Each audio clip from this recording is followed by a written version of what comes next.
A continuación, se expondrá una breve reseña sobre los usos de los diferentes códigos, el visual y el escrito. Además, las características del libro animado, su génesis y usos en Occidente, con la aparición de lo que hoy conocemos como libro arte o libro de artista. Los objetivos específicos son diseñar un libro de manera artesanal para recrear los conceptos principales del lenguaje plástico y visual con coherencia conceptual, técnica y material. Desarrollar el pensamiento creativo y la imaginación a través del lenguaje plástico y visual. Todo esto tiene como finalidad el desarrollo de la evaluación parcial por parte de ustedes, que consistirá en una integración de los conocimientos teóricos y prácticos en un libro arte. Vamos a hacer un breve recorrido desde el libro animado al libro de artista o libro arte. Vamos a adelantar entonces, desde la perspectiva de Jean-Charles Trevi, ¿qué es un libro animado? En este sentido, no hay una definición. Podemos mencionar sus características, entre ellas la interactividad, la participación del lector, no se limita a pasar las páginas. La animación puede ser automática, en cuyo caso, el simple hecho de abrir el libro pone en movimiento las piezas móviles o relieves. El sistema provoca una transformación, la cual no podemos anticipar. Es toda una sorpresa. Vamos a iniciar en este recorrido sintético con el siglo III a.C. y con un ejemplo muy representativo de la relación entre la visualidad y la verbalidad. Estamos hablando del huevo. Aquí, como ven ustedes en esta imagen configurada por la escritura, denota la dependencia que había entre la verbalidad y la visualidad. En este caso, la visualidad estaba sujeta a la verbalidad. Acá nos vemos en sí misma la representación de un huevo. Vemos la figuración del huevo. Es interesante este caso. Uno de los poemas figurados más antiguos que se conservan en Occidente. La lectura que propone no es de arriba hacia abajo, sino del centro hacia la periferia, en forma de espiral, a la manera en que eran concebidas en la naturaleza las leyes de la creación, sugiriendo con el itinerario de lectura al mismo tiempo la forma del huevo y la condición cíclica y perpetua de dicho proceso. Para los griegos, es oportuno recordarlo, el huevo era símbolo del misterio de la vida. Con todo, muchos poemas figurados tienen un carácter meramente decorativo. Vamos a citar la cita de esta imagen.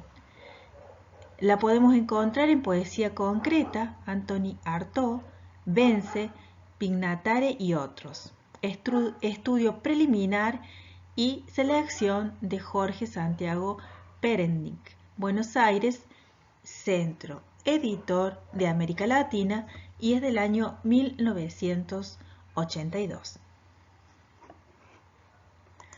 Continuamos con esta relación siglos más adelante, ya en la Edad Media, en el siglo XII.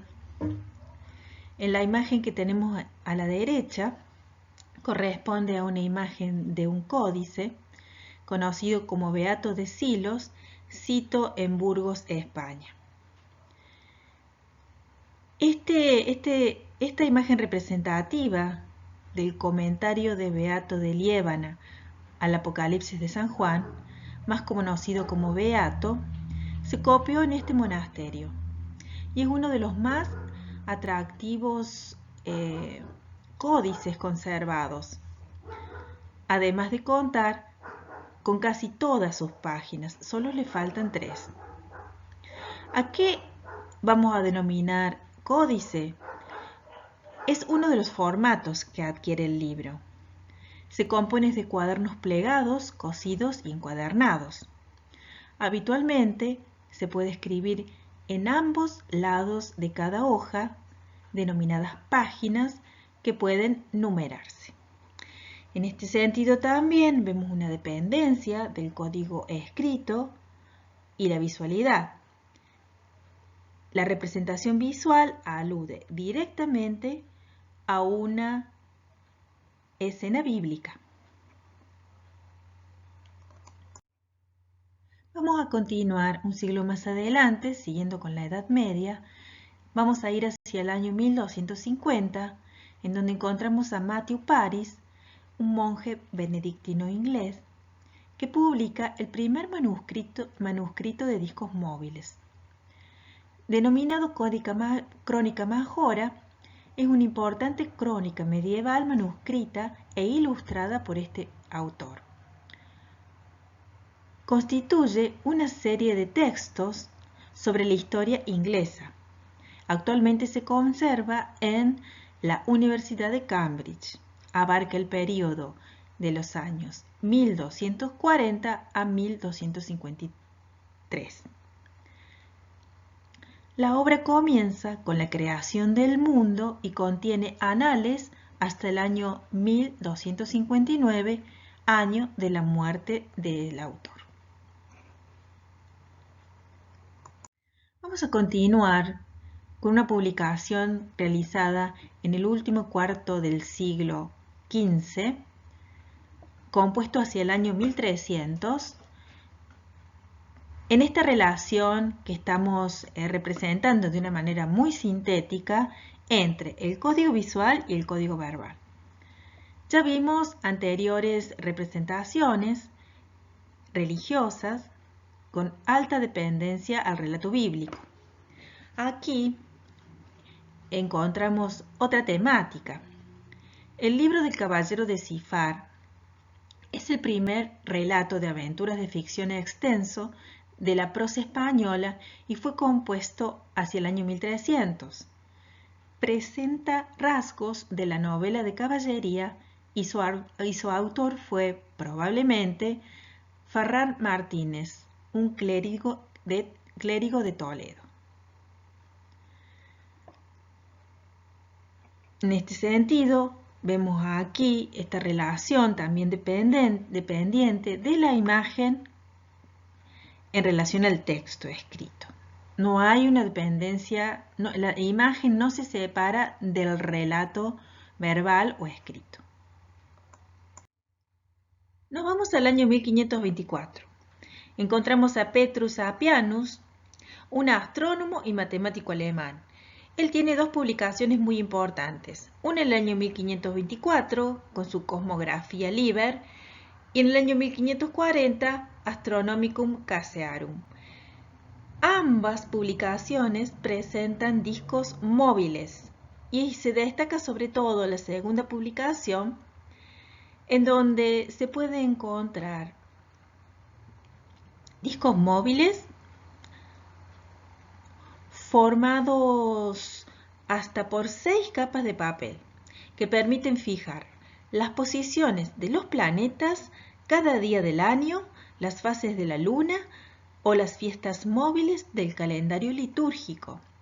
Cada uno de estos libros es muy destacado por su calidad, en tanto por su impresión en un folio grande y obviamente por la incorporación de estos discos que se mueven y pueden moverse y pueden calcular todo lo que acabo de mencionarles.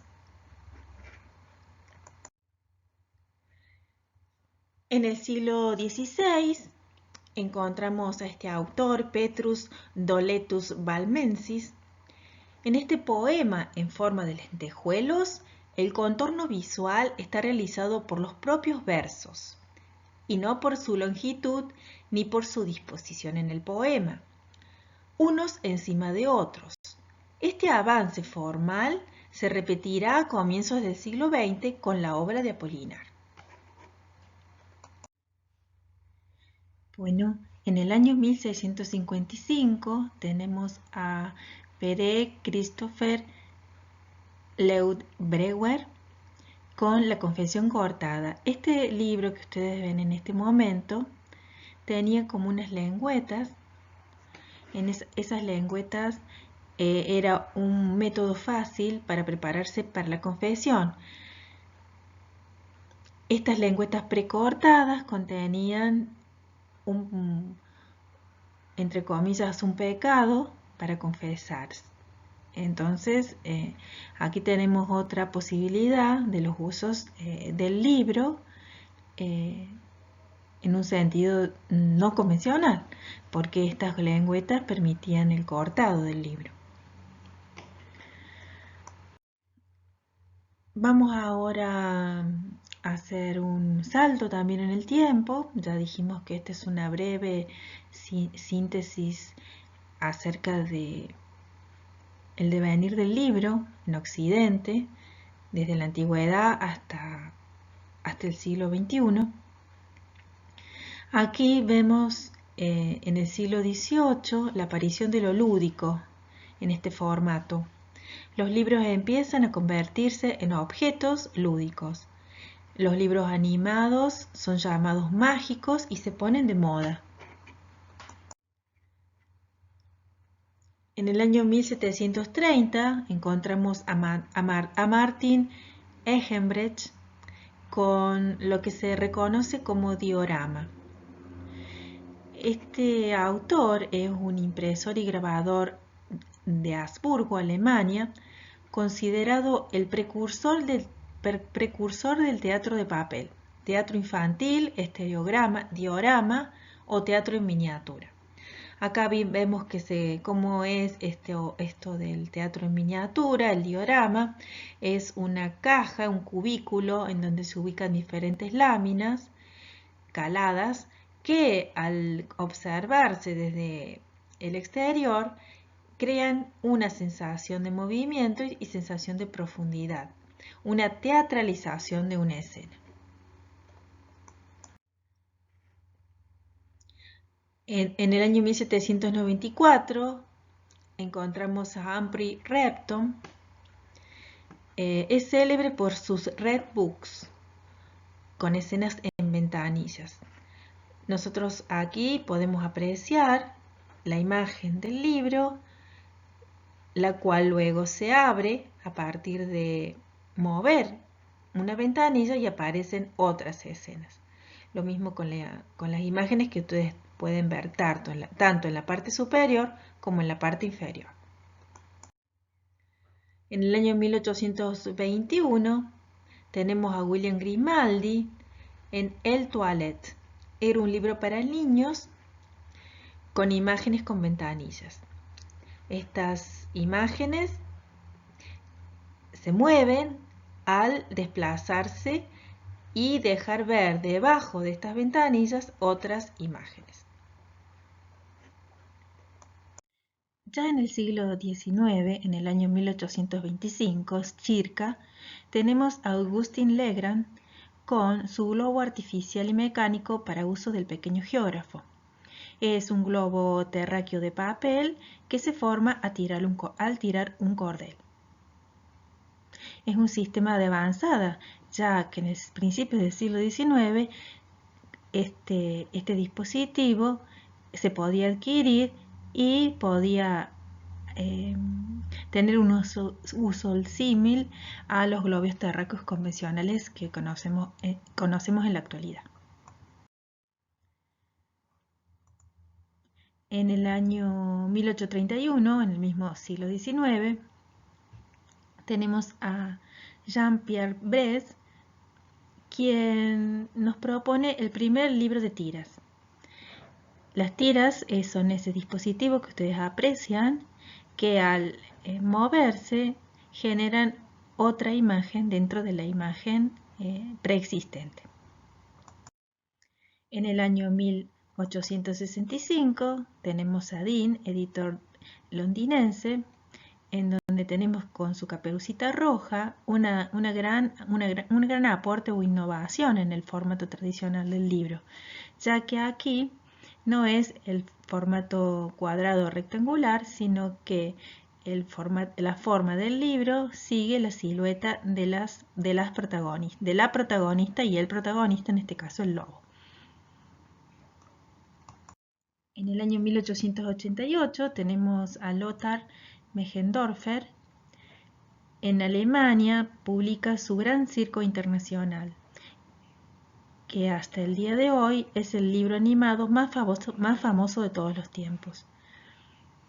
Es una escena circense que al desplegarse muestran diferentes escenas correspondientes a la vida del circo. En el año 1890 tenemos a Capendú, álbumes animados, libros de tiras. Ya hemos mencionado en anteriores imágenes este sistema del libro de tiras, que consiste en tiras que al desplazarse generan un movimiento en la imagen del libro.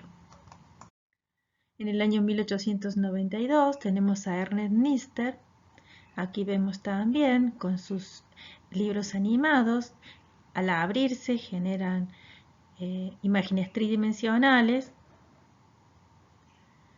En los dos ejemplos que podemos ver hacia la derecha y en el que vemos a la izquierda parece todo un sistema con tiras que al desplegarse esta tira, mover, genera una imagen de movimiento en la imagen. En el año 1898 tenemos el primer libro de ilusiones ópticas y aquí hemos encontrado solamente la portada realizada por Toulouse-Lautrec. Aquí seguimos y retrotraemos un poco al uso de la verbalidad en relación a la visualidad, que es con lo cual empezamos este recorrido en la relación de los códigos, entre el código visual y entre el código verbal. Aquí podemos ver con Mallarmé a finales del siglo XIX, los encontramos entre los precursores, en donde el uso atípico de la página tradicional. Aquí hay una ruptura de este uso de la página tradicional. En este poema, denominado Un golpe de dados, no valer al azar, por primera vez logra la unidad indisoluble de lo verbal con lo visual, al hacer imposible que puedan separarse sin pérdida de información. Hasta ese momento, recordemos, lo visual estaba al servicio de la verbalidad. Así vemos cómo esos vacíos disímiles entre los versos, sus comienzos irregulares, no alineados a la izquierda como se acostumbra, los diferentes tamaños de las letras, el uso discriminado de las mayúsculas y minúsculas, las páginas en blanco, etc., nos están sumando nueva información por sí mismas. Es lo que Mallarmé expresa en el propio poema verbal. Aquí tenemos a otro de los precursores en esta indisolubilidad entre lo visual y lo verbal.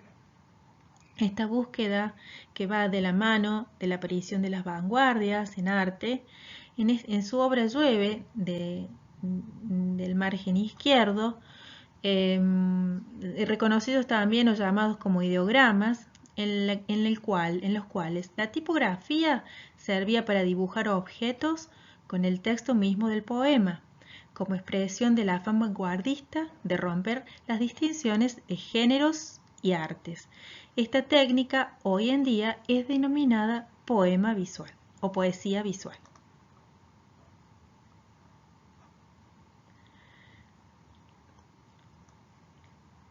Tenemos la traducción de el poema Llueve.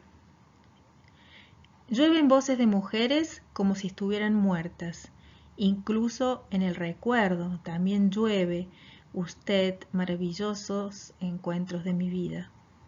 Oh gotecitas, y estas nubes cabreadas se ponen a relinchar todo un universo de ciudades auriculares. Escucha si llueve mientras el arrepentimiento y el desdén lloran en una antigua música. Escucha caer las amarras que te retienen arriba y abajo. Vamos a seguir con la siguiente diapositiva. En el año 1900 continúan las publicaciones de estos libros animados móviles. El uso de estas tirillas es muy habitual en las publicaciones para libros infantiles. En el año 1924, ya en el siglo XX, tendremos a André Hale, en donde se publica este libro con ventanillas.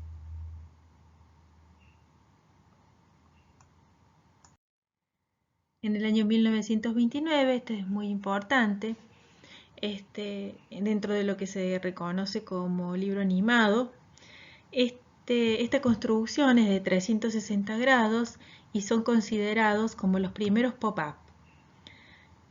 Este autor es el creador de la serie Brocano Story o Historia de Brocano. Bueno, y aquí vamos a hacer un paréntesis en todo lo que ha sido el uso del libro en la variante más dirigida hacia las infancias y también la mención que hicimos a los precursores de la poesía visual como Mallarmé y Apollinaire. En esta no distinción entre la superficie de la página con el texto verbal, en donde establecían un juego entre los tamaños, duración de la letra, ubicación en el plano de la página, del código escrito. Entonces, vemos que desde antes del siglo III a.C. hasta las primeras 2 décadas o 3 décadas del siglo XX, esta relación que en primer lugar había sido de una dependencia entre la visualidad y la verbalidad, lo sigue siendo también en los libros animados, en donde por lo general había una sujeción de la imagen al texto escrito, es decir, había una dependencia del código visual con el código escrito verbal. Vamos a hacer esta especie de quiebre porque nos introduciremos en lo que desde la perspectiva que estamos manejando es un gran aporte de las primeras vanguardias de la mano de Marcel Duchamp. Aquí vemos lo que Marcel Duchamp denominó caja en la maleta. Bueno, Marcel Duchamp, todas lo conocemos, lo conocemos, está vinculado a los movimientos Dada y surrealista. Propuso su caja contenedora caja en maleta, que fue una forma de concebir, pensar los objetos de otra manera. Esta caja que ustedes pueden observar en el centro de la imagen contiene 68 reproducciones en miniatura de su obra pictórica y escultórica. Lo que nos va a decir el mismo autor es todo lo importante que he hecho podría entrar en una pequeña maleta. Bien, nosotros aquí podemos hacer una especie de analogía entre lo que nosotros hemos denominado como portafolio. El portafolio, en un sentido más general, es el proceso de aprendizaje que realiza el estudiante y se va recopilando en un formato determinado. Ese formato determinado, que puede adquirir el formato muchas veces de bitácora, también puede tener elementos que quepan en un contenedor. Ese contenedor puede ser una caja, como en el caso de Marcel Duchamp, en donde cada uno de nuestras temáticas desarrolladas en el transcurso de la materia van siendo reflexionadas, van siendo cuestionadas o van siendo relacionadas, puestas en relación con esos elementos que podemos ir recopilando y introduciéndolos a manera de archivo en una caja. Entonces, aquí vemos ya en esta caja de Marcel Duchamp, que la construyó desde el año 1936 al 1941, cómo él va recopilando toda su producción. De la caja de la maleta de Marcel Duchamp pasamos a la década del 60. En esta década, precisamente en el año 1963, aparece lo que es considerado el primer libro de artista publicado. La obra fue realizada por Edward Ruscha cuando realiza la primera edición de 26 estaciones de gasolina. Luego, en el año 1966, publica lo que se conoce como Cada edificio de Sunset Strip, el cual contó con 1000 ejemplares desplegables en acordeón. La diferenciación fundamental de estos libros es su concepción inicial. El autor las concibe como obras de arte, innovación dentro del amplio panorama de las artes. La secuenciación del paginado con la introducción del factor temporal en la obra y el juego participativo del lector manipulador serán componentes tomados del libro común. Este factor tiempo es compartido también en otros géneros surgidos en la misma época, como el happening, la performance, el videoarte, entre otros. Aquí podemos apreciar la segunda publicación de este autor, Cada edificio en Sunset Strip, del año 1966. En este momento se toma conciencia del libro como una entidad artística propia, creándose un nuevo género independiente, que será, por lo tanto, un género de arte contemporáneo. En el año 1965, coetáneamente a la aparición de la primera edición publicada antes mencionada, aparecen lo que se denominan libros minimalistas. Este término fue acuñado por Wollheim en el año 1965 para englobar obras que basan su valor estético en conseguir un máximo nivel de abstracción, absoluta simplicidad y orden aséptico. Los libros introducen la serie en el desarrollo temporal de la paginación, desarrollando estructuras elementales a lo largo del libro. Es un ejemplo, el que aquí podemos observar, el del Sol Lewis, el cual realiza más de 60 libros, con todas las posibilidades de utilización de líneas, figuras geométricas y colores.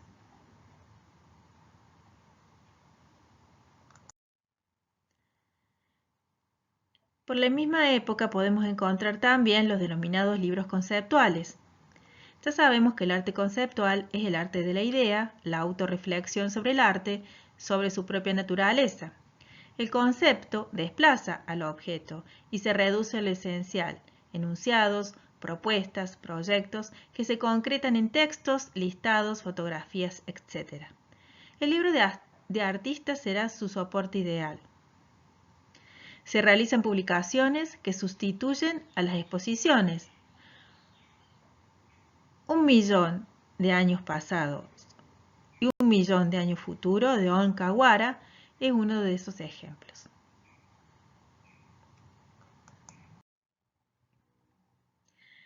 Otra clasificatoria de los libros es la denominada de acumulación, colección o inventario. Se trata de una recopilación de imágenes, objetos o datos con algún nexo en común, pero mostrados sin un orden concreto. Aquí tenemos como ejemplo los 40 libros de Botalski entre el año 1969 y 1992. Después tenemos como ejemplo en la parte inferior de la diapositiva Papel de pared 1973 realizado por Mata Clark, que es un inventario combinable de papel pintado para pared.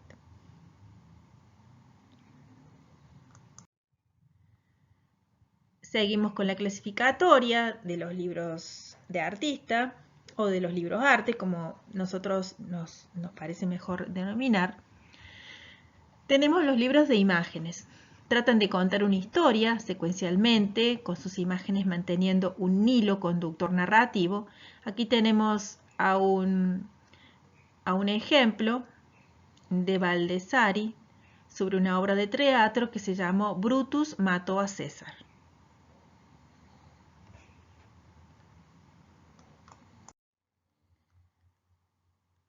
Cabe mencionar también esta artista viva en la actualidad que perteneció al grupo Fluxus. Ella en el año 1968 construye su Big Book, su gran libro, una construcción que la podemos visualizar a mano izquierda de 2,5 metros de altura. Constaba de una página de título y 8 páginas individuales que eran posibles hojear, ya que estaban equipadas por ruedas. A quien le interese puede profundizar en esta artista que es muy importante, una artista mujer que trabajó hace casi 50 años, más de 50 años en este tipo de producción. Luego podemos encontrar aquellos libros que son de ejemplar único. Encontramos dentro de esta clasificatoria de ejemplar único los que se denominan parasitados. Estos libros, ejemplares únicos, en este caso concreto con características específicas denominadas parasitados, muchos están realizados a partir de libros de ediciones normales, a los que se intervienen pintando, recortando, pegando, quemando, hasta que dejan de tener las características iniciales, posibilidad de lectura, de paginación, y se convierten en un ejemplar único. Acá vemos algunos de esos ejemplos. Podemos seguir en esa misma línea con libros de escritura. Estos libros denominados de escritura, algunos adquieren la forma de facsímiles. Otros experimentan con la escritura, la caligrafía en el límite de lo legible, por lo que están cerca de la poesía concreta. Aquí vemos un caso específico en donde la escritura y la caligrafía están al límite de lo legible. La oscuridad de la vida, de Jean-Luc Parent, hay una ilustración con 32.538 bolas o bolitas. Luego podemos encontrar otra de las categorías clasificatorias de los libros de artista, en los cuales se encuentran los libros intervenidos o reciclados. Otra vez se manipula el libro de edición normal hasta convertirlo en un ejemplar único, pero sin destruirlos como libro. Se les concede una segunda vida como obra de arte. Por ejemplo, esto es una obra de Clemente.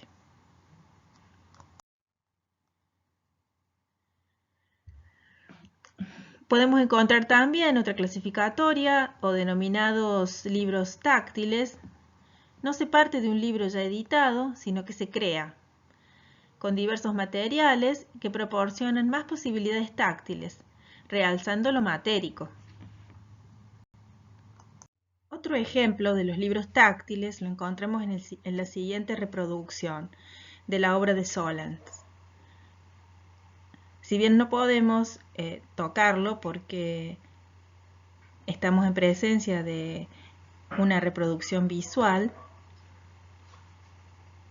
la cual denota la creación de texturas por parte del artista. Seguimos con los libros reciclados, es decir, no hay una preexistencia de una paginación ya creada previamente, sino que se realiza desde el vamos el libro. En este caso aparecerían hojas realizadas con papeles reciclados.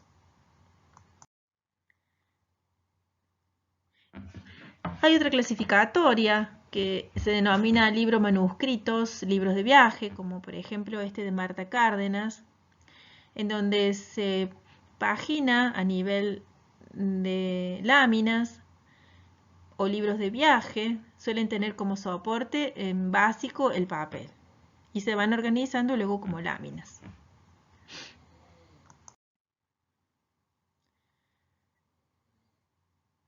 Otra de las clasificatorias es libros de soportes o pintados. Acá tenemos un ejemplo de Ebru Such.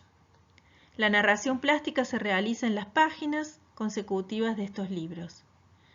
Este autor realiza numerosos libros con dibujos y pinturas de su propia civilización imaginaria.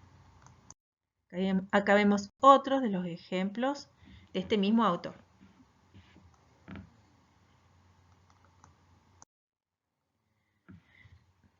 También encontramos otra clasificatoria que es el de libros pintados desplegables. En este caso la autora es Alejandrina, que nos está compartiendo carpetas de paisajes. Son desplegables. A la manera del primer libro editado como libro de artista de la década del 60, en el año 1963. Tenemos libros con articulaciones. Aquí vemos un ejemplo del autor Bouillon. Después podemos encontrar infinitas formas de realización de estos libros. Aquí yo voy a compartir con ustedes, para finalizar esta exposición, algunos de ellos. Por ejemplo, tenemos los calados, que ya los hemos visto en algunos antecedentes de los libros infantiles, pero que siguen reinventándose en el transcurso del siglo XX y siglo XXI.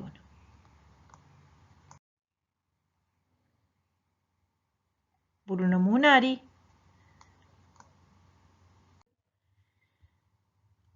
En los libros arte o libros de artista, la secuenciación del paginado con la introducción del factor temporal en la obra y el juego participativo del lector manipulador serán componentes tomados del libro común. Este factor tiempo es compartido también en otros géneros surgidos en la misma época, como ya lo mencionamos anteriormente. Tenemos el happening, la performance y el videoarte. En el libro de artista se añade al mismo tiempo el componente sensitivo, táctil, olfativo de los materiales empleados. Otras cualidades propias de los libros comunes, como el fácil manejo y portabilidad, y en el caso de las ediciones amplias o abiertas, la gran capacidad difusora que ha llevado históricamente al libro a ser la pieza fundamental en la difusión cultural. Podemos decir entonces que el libro de artista es una obra de arte creada por un artista visual. El libro común es un producto industrial que puede contener obras de arte literarias o ilustraciones de obras de arte, pero no está concebido como obra de arte el libro tradicional.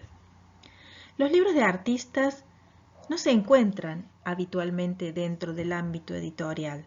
Se encuentran inmersos en el mercado del arte, como pueden estar las pinturas, las esculturas y otras formas de arte.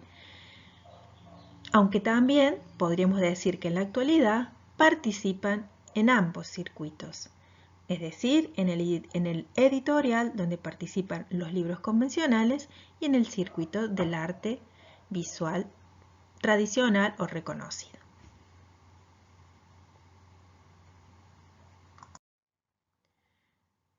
Compartimos con ustedes, para finalizar, la bibliografía utilizada en estas diapositivas.